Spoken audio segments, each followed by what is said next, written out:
गधा गोश्त की सप्लाई।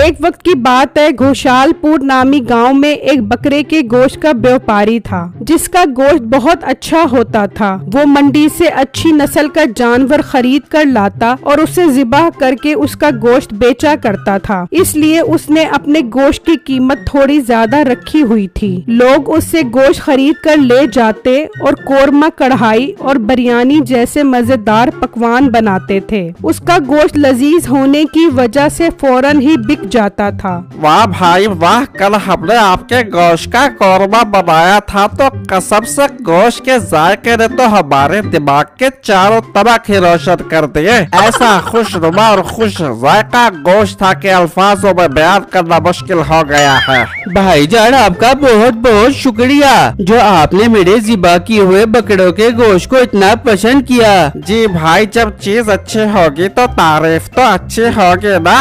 शुक्रिया भाईजान। अच्छा, कितना गोश्त दूं आपको?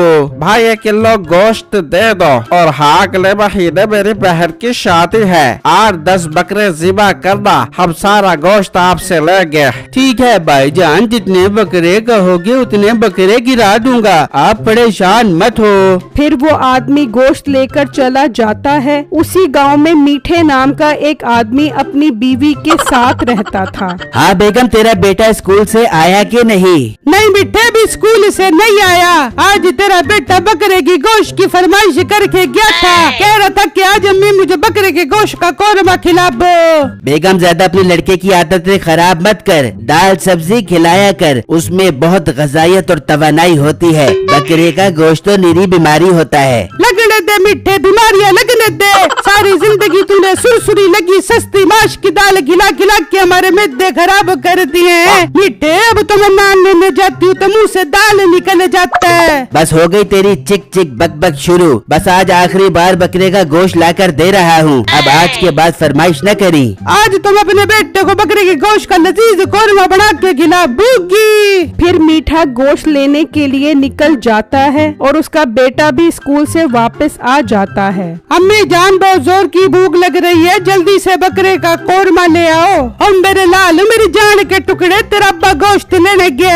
जैसे ही आता है मैं तुझे फौरन बना के देती हूँ, अपने लाल को कोरमा बना के देती हूँ। अम्मी ये तो कोई बात नहीं है, 3 घंटे बाद अब्बा गोश्त लेकर आएगा। 4 घंटे तू बनाने में लगा देगी और खाना तैयार होने से ठीक 5 मिनट पहले मुझे नींद आ जाएगी। और जब मैं सुबह सो के उठूंगा तो तू कहेगी कि फ्रिज नहीं था इसलिए गोश्त खराब हो जाता, इसलिए हम दोनों मियाँ बीवी ने खा लिया। और फिर मैं वही सूखे भैंस की चर्बी के पापे खाकर स्कूल जाऊंगा। नहीं, ये तुम दोनों मियाँ बीवी ने तमाशा क्या लगाया हुआ है मेरे साथ? बेटा तू परेशान क्यों होता है मेरे लाल? परेशान ना हो, तेरे गम की वजह से कसम से मेरे फेफड़े फटने लग जाते हैं। तुझे आज मैं बकरे गोश्त का कोरमा खिलाऊंगी, भून भून के खिलाऊंगी। वहाँ मीठा जब दुकान पर पहुँचता है तो वहाँ गोश्त तकरीबन खत्म हो चुका होता है। भाईजान, जल्दी से आधा किलो गोश्त दे दो, टाइम बहुत थोड़ा है मेरे पास। सॉरी भाईजान, गोश्त खत्म हो गया है, बस आखिरी टुकड़ा पड़ा है। वो एक ग्राहक बोलकर गया है, उसको देना है। ग्राहक बोलकर गया है तो मेरा वीर, मैं भी ग्राहक हूँ, मुख्तारा माई नहीं हूँ। चलिए गोश्त बना दे।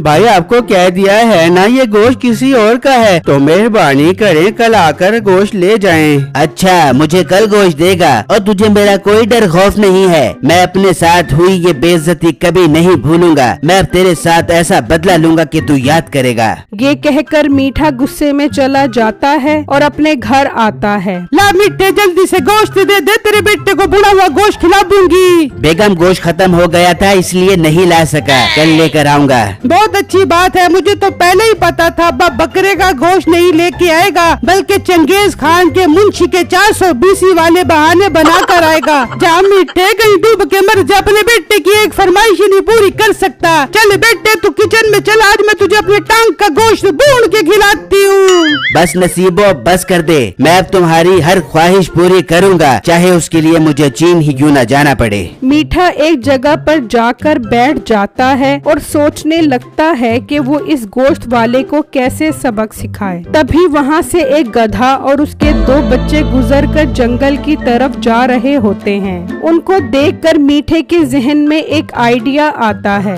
आ गया, कमाल का आइडिया आ गया। इस खोते के बच्चे का साइज तो बकरे के बराबर है, क्यों न इसका गोश्त सस्ती कीमत पर बेचा जाए। मीठा जल्दी से उनके पीछे जाता है और मौका देखकर एक बच्चा लेकर वहाँ से चला जाता है और उसे एक जगह पर खड़ा कर देता है। अगले दिन सुबह के वक्त वो इस गधे के बच्चे को ज़िबा कर देता है और बिट्टू की दुकान के साथ ही अपनी दुकान खोलकर बैठ जाता है और बकरे का गोश्त सिर्फ 400 रुपए का कर देता है। ये देखकर लोग उसके पास गोश्त लेने आ जाते हैं और कुछ ही देर में उसका सारा गोश्त बिक जाता है। हाँ, क्या बात है, आज तेरा गोश्त नहीं बिका? कल तो बड़ी फूंदियाँ मार रहा था और आज बेवा लोमड़ी जैसा मुंह बनाकर बैठा हुआ है। जब तुम बकरे का गोश्त इतना सस्ता बेचोगे तो लोग मेरे पास कैसे आएंगे? ये सस्ता गोश्त मैं सिर्फ तेरे इंतकाम में बेच रहा हूँ। मैं अपना नुकसान करता रहूँगा, लेकिन अब मैं तेरी दुकान नहीं चलने दूंगा। भाई ये बात ठीक नहीं है, इस तरह तो मेरा गोश्त नहीं बिकेगा।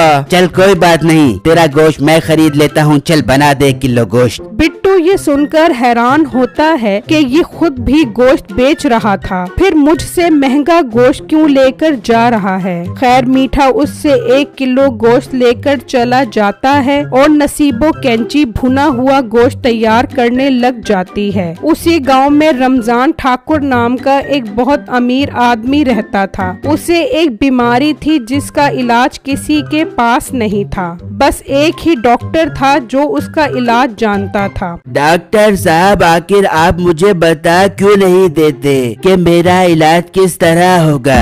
नहीं बता सकता क्योंकि वो चीज हराम है, अगर तुम खा लोगे तो मुझे गुनाह मिलेगा। डॉक्टर साहब, मैं ठीक हो जाऊंगा तो आपको सवाब होगा, गुनाह नहीं होगा। आप मुझे बताओ। नहीं बताऊंगा, मैं नहीं बताऊंगा। तुम यहाँ से चले जाओ और कहीं और जाकर इलाज करवाओ। वो आदमी गुस्से में वहाँ से चला जाता है।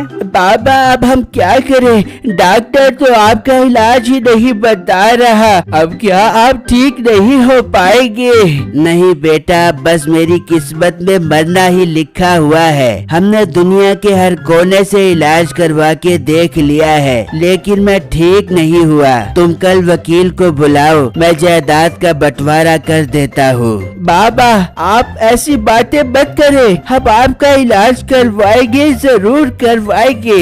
नहीं बेटा, कोई फायदा नहीं है। तुम एक काम करो, मरने से पहले मुझे बकरे के गोश्त का कोरमा तो खिला दो, मेरी आखिरी यही ख्वाहिश है। ठीक है बाबा, मैं कल ही जाकर बकरे के गोश्त लेकर आता हूँ। फिर जब रात होती है तो मीठा जंगल जाकर गधे के 2 बच्चे पकड़ लाता है और सुबह होते ही वो उनको ज़िबा कर देता है। वाह वाह वाह, लोग तो गधे का गोश्त बकरे से भी ज्यादा मजे लेकर खा रहे हैं और मेरी तो फुल टाइम रोजी लगी हुई है। जैसे ही एक गधे का गोश्त बिकेगा, मैं घर आकर दूसरा ले जाऊंगा। फिर मीठा गोश्त लेकर दुकान खोलकर बैठ जाता है और कुछ ही देर में वो लड़का मीठे के पास गोश्त लेने आ जाता है। वाह भाई वाह, बकरे का गोश्त 400 रुपए किलो, दूसरा दुकानदार तो बहुत महंगा दे रहा है। ओ भाई, पता नहीं लोगों को हराम का पैसा कैसे बच जाता है, बहुत मुनाफाखोरी करते हैं वो। मैं तो ज्यादा प्रॉफिट भी नहीं कमाता, बस लोगों को खुश करने के लिए गोश्त बेचता हूँ। ठीक है भाई, आप 1 किलो गोश्त दे दो। फिर वो मीठे से